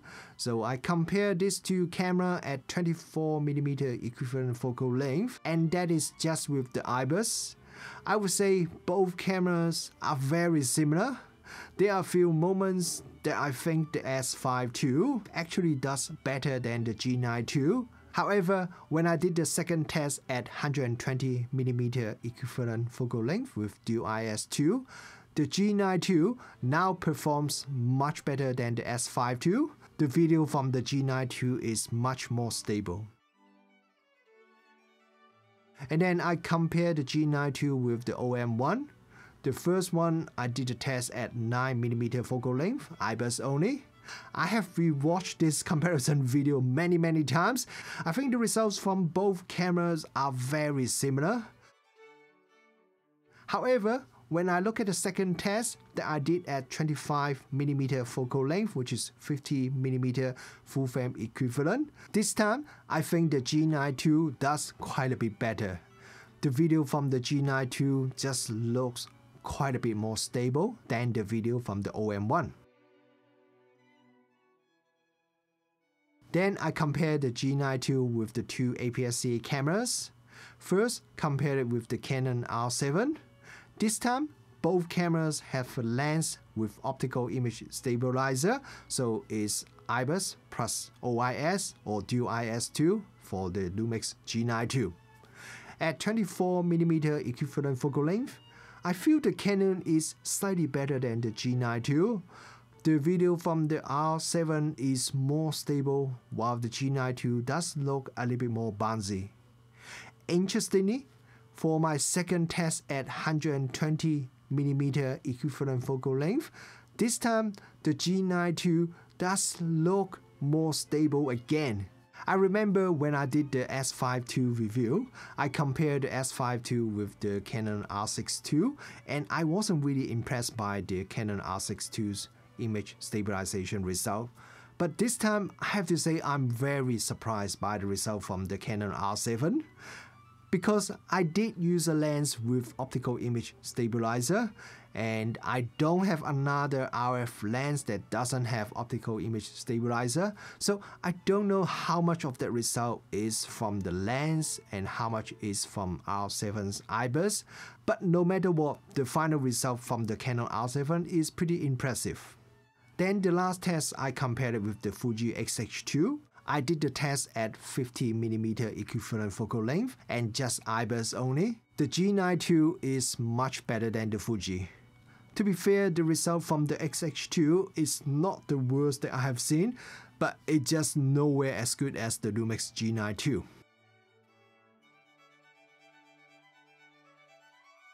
Some of you may remember my friend Johnny, who was in some of my previous videos. He is an epic content creator and photographer from New Zealand. I know he was also testing a G9 II, so I checked with him and see what he thinks about the camera. He sent me this video that he shot with the G9 II. First thing, look at how good the autofocus follows the cat, even when both him and the cat are moving. And even when he suddenly zooms in, it only takes less than a second for the camera to refocus on the face of the cat. But what I was really impressed was how stable the footage is. I even asked Johnny, did you shoot that with a gimbal? But no, he didn't. It was just the IBIS with the EIS, and that is very steady. The G9ii II comes with a large range of picture profile. Apart from the usual one that you have seen on the previous Lumix cameras, there is a new Leica monochrome profile, which is a high contrast black and white color profile that created as part of the L-Square technology collaboration between Lumix and Leica. Here are some photos that I shot using this new Leica monochrome picture profile, or unedited, straight out of camera, and I really like the look of it. If I manage to keep the camera a little bit longer, I might go out and do a bit of street photography using just this picture profile. Another new feature that comes with the G9ii is the real-time LUT. Well, it's not technically a brand new feature because it was introduced with the S5II, and I already did some video about that when the S5II was released, but this is the first time it comes to a Micro Four Thirds camera. If you don't know what real-time LUT is, well, first, LUT stands for Lookup Table. It is kind of like a Photoshop preset or filter. So this real-time LUT feature basically allows you to use your own LUT as your special personal picture profile or filter for your photos or videos.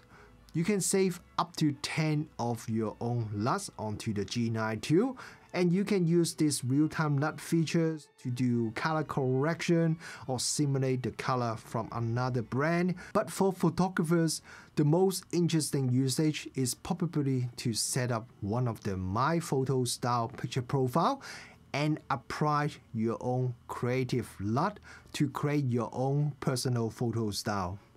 If you are someone who usually shoot RAW and love to do editing in Lightroom, Photoshop or other image editing software, this may not sound like a very special or useful feature to you, but if you are a JPEG shooter, this feature is just a lot of fun and super powerful.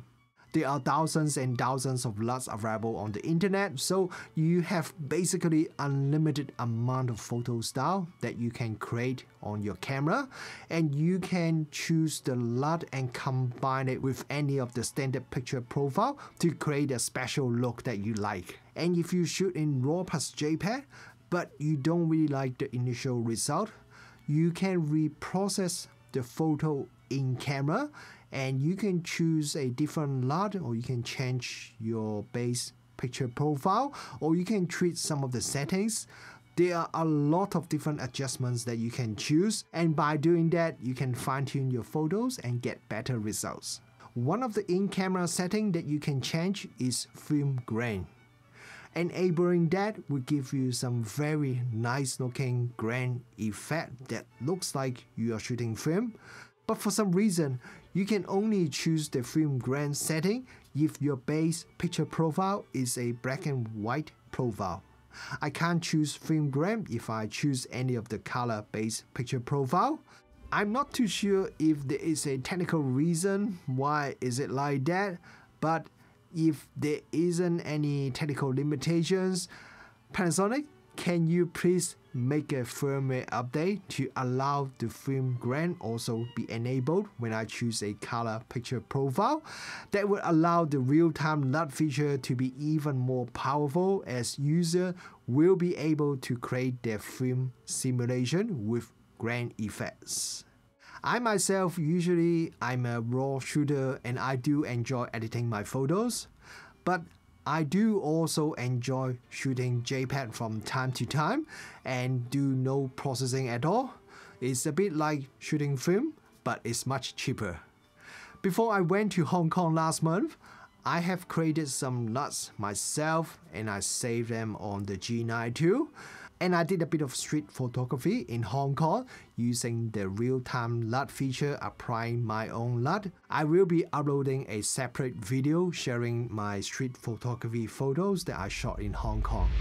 When the GH6 was released, some people find there was a streaking issue.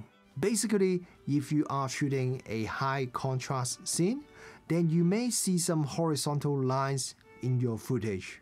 When I reviewed the GH6, I didn't notice this issue at all, even when I was shooting some high contrast scenes.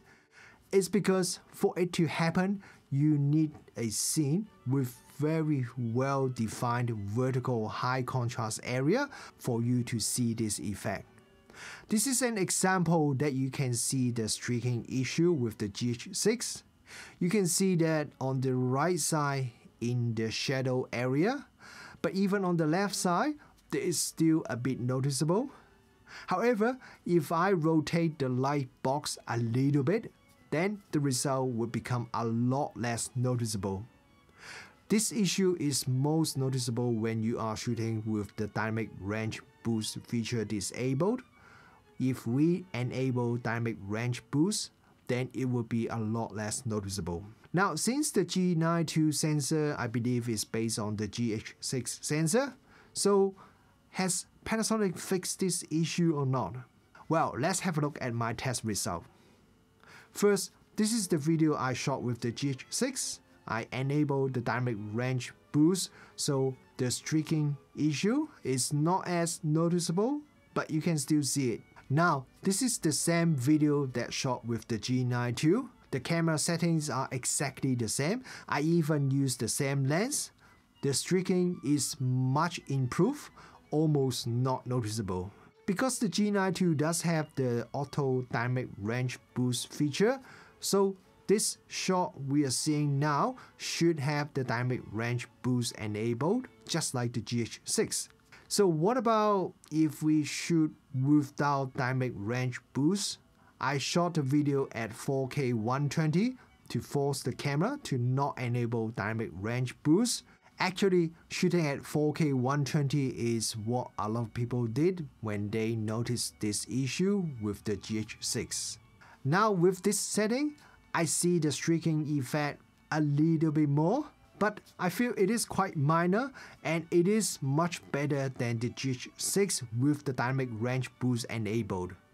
And if I compare it with the GH6 without dynamic range boost, there is a very big difference.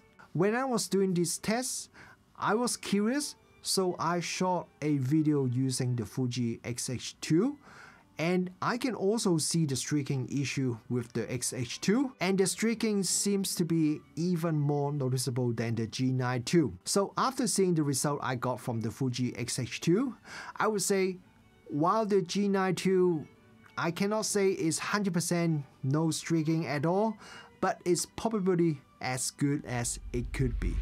Just like the original G9, the G9ii also has the high resolution mode that allows you to create high resolution photo by doing multiple exposure and slightly shift the sensor position between each photo, and the camera will then merge the photos into a high resolution photo. This is all done in camera immediately after you took the photos, and the output can be JPEG or RAW or both. Having the camera generate the high resolution photo immediately in camera may not sound like a big thing, but after using a few other cameras that has a similar feature but require you to use a computer and special software to merge and generate the high resolution photo afterwards, I had a few experience that I shot some high resolution mode photo using some other cameras. I thought they looked great, but only after I got home and tried to use the computer software to process it, then I noticed something was wrong with the photos.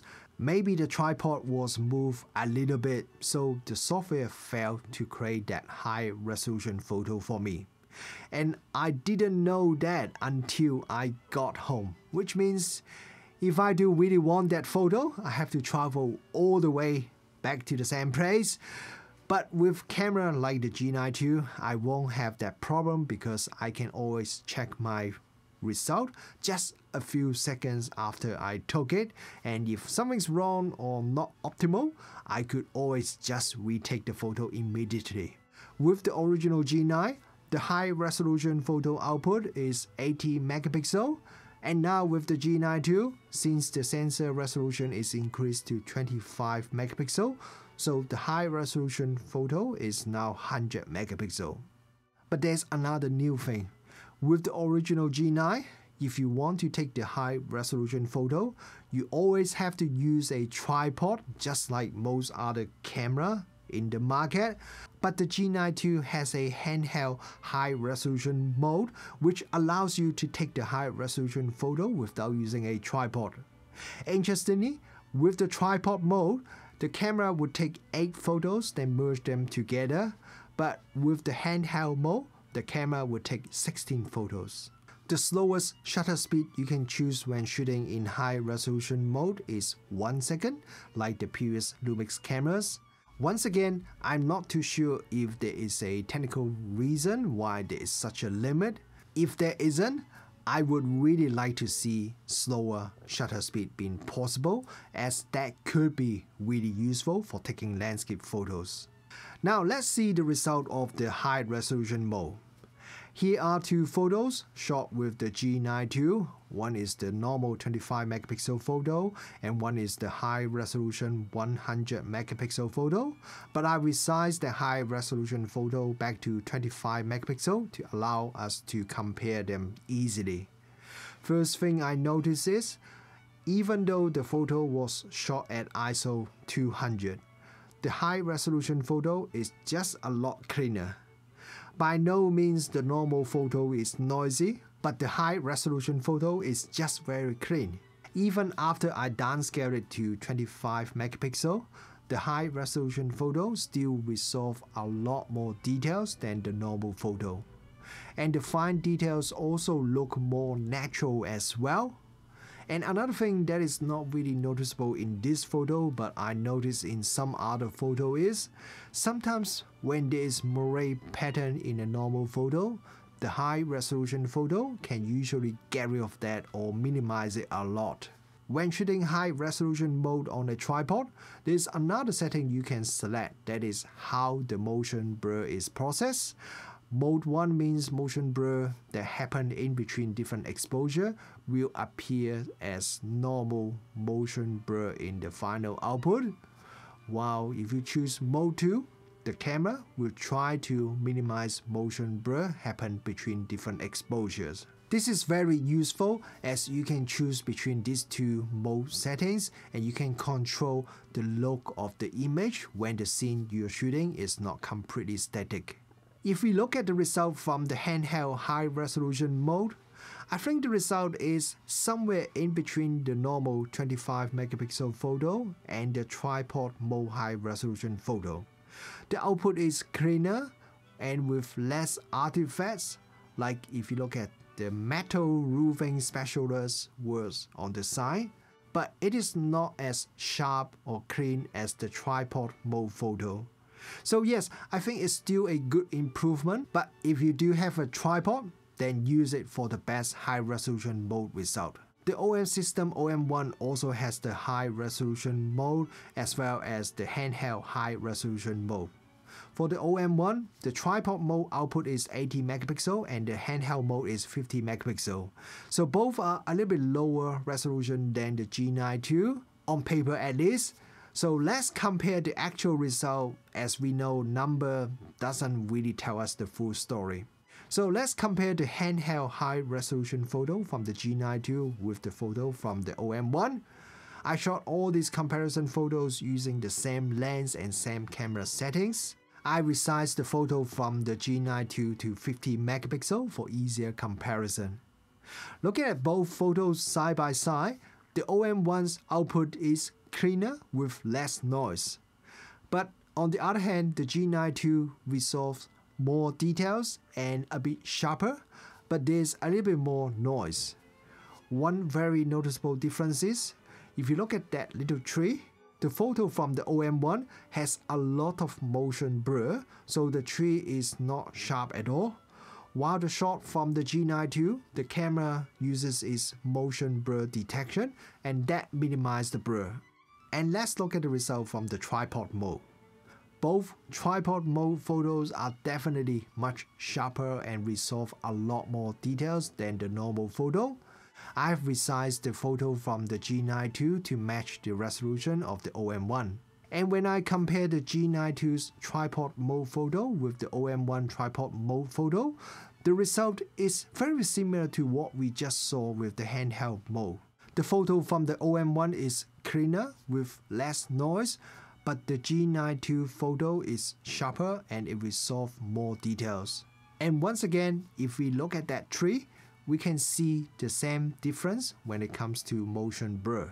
So overall, both cameras' high resolution mode can give you noticeably more details and resolution, but it's the G9 II that gives you the most amount of details, the least amount of motion blur, but the photo has a little bit more noise compared to the output from the OM1. I don't think the G9 II's sensor is a stack sensor, so the sensor readout speed is not super fast. I'm not saying it's terrible because it is not. It seems to be a little bit better than the original G9, and as far as I can see, it is pretty much the same as the GH6. And just like the S5II, the camera also would apply some rolling shutter distortion correction when you are shooting photos in burst mode to reduce the visible rolling shutter. I've already demonstrated that in my Lumix S5II review, so I'm not going to repeat the test again this time. But when I compared it with the OM system OM1, then it really shows the difference a stack sensor can do. I shot this comparison video with the OM1 stack on top of the G9 II, so I rotate the two cameras at the same time and same speed. If I rotate the cameras at slow speed, then I don't really see any noticeable difference. But once I start turning the cameras at faster speed, then the video footage from the OM1 definitely has much less rolling shutter than the GH6. The Lumix G9 II also has the live view composite mode, which is a very cool and useful photo feature for long exposure photos. If you have used this feature on some of the previous Lumix camera, it is basically the same. You just set the exposure for one photo, say 1 second at f4 ISO 200, and then the camera would take many photos using the same exposure settings and process them together to create a photo that simulates the look of a long exposure photo. There are a few benefits shooting using this live view composite mode compared to the normal long exposure mode. First one is, you don't need to worry about the total exposure time. Should it be 2 minutes or 10 minutes exposure to get the right amount of light trail? You don't need to calculate or think about it because you can just see it as it happens and you can stop it when you think the light trail you got is enough. The second benefit is, this live view composite mode only updates the area when it becomes brighter, but the bright area that is static would not be coming brighter and brighter and brighter. So this is great if you want to take some light trail photo at night, because with the traditional long exposure, sometimes it's just quite hard to balance the background and the light trail. You need long exposure to get some decent long light trail, but if your exposure is too long, then you may overexpose the background, and the very long exposure actually would make the light trail not very visible. But if you shoot in the live view composite mode, it would help you to avoid these two problems. So here are two photos that I shot using the G9 II. One is with the normal long exposure and one with the live view composite mode. The total exposure time is the same. As you can probably see, the result is very different. In this example, I definitely prefer the photo that I shot using the live view composite mode. However, there are a few things that I would like to see improve with this live view composite mode. First, to access the live view composite mode, you have to go into the menu system. I don't know why, because Panasonic already moved the high resolution photo mode to the left down at the top of the camera. They really should have also moved this live view composite mode there as well, so it can be accessed easily. The second thing is, the current way how live view composite mode done is by making the dark pixels brighter, which is great for shooting light trail, but it is a little bit different to how a normal long exposure look like. So I would like to see Panasonic expand the live view composite mode to generate other kind of results. After 5 years, the replacement for the Panasonic Lumix G9 is finally here. 5 years is a very long time in camera industry. The original Lumix G9 was actually my first ever camera review here on YouTube. I feel like that was done like million years ago. So is this new G9ii a good replacement for the Lumix G9? I really like this new version of the 25 megapixel micro four thirds sensor. The improved dynamic range boost implementation is fantastic. I was surprised that it can match the image quality of the latest APS-C cameras in the market. Actually, not just match, it's better than some. They have fixed that streaking issue that affect the GH6, and the new face detection hybrid autofocus system doesn't disappoint me. Its performance is really good in both photo and video mode. Panasonic's IBIS system is always excellent, and this latest version pushes the boundary even further. And then we have features like the real-time LUT, pre-capture, and other improvement to many existing features. Unless you need the raw video output, or you need to shoot 4K 120 video continuously for a very long time, the video feature on the G9ii is basically the same as the GH6, but you have much better video autofocus and a few other improvements that comes with the sensor. The body is also a bit less bulky and lighter than the GH6. This time, Panasonic is really emphasizing this is a camera that is designed for photographers, but I think no matter you are a photographer, a hybrid shooter, or even if you are primarily a video shooter, this is the best micro four thirds camera in the market right now. But saying it is the best micro four thirds camera may not be quite fair. As you can see in this review, when I compared it to some of the latest APS-C cameras, the G9ii's performance is just as good. I was a bit surprised its high ISO performance and dynamic range can match those APS-C cameras, as those are usually the weakness of the micro four thirds camera when you compare to APS-C cameras, but no, it doesn't seem to be true anymore with this G9ii. I was a bit surprised that Panasonic uses the full-frame S5II body as the G9ii body. While it's not uncommon for camera manufacturers to share the exact same body for different models, but it's usually the same mount and the same sensor size. I don't remember seeing another example like that. Initially, I was a bit disappointed. The reason is not so much about the size of the camera. I know some of you think micro four thirds camera advantage is about its compact size, but there are also many micro four thirds users do actually like the larger body like the original G9, as anything smaller just feel uncomfortable in their hand. I said I was a bit disappointed mainly because we lost that top LCD screen, which I thought is a signature design of the original G9. But after using it for a while, it actually makes a lot of sense. A lot of Lumix users would have both the full frame and micro four thirds cameras. I know a lot of Lumix users have recently bought a S5II or S5IIX and waiting to upgrade their micro four thirds camera.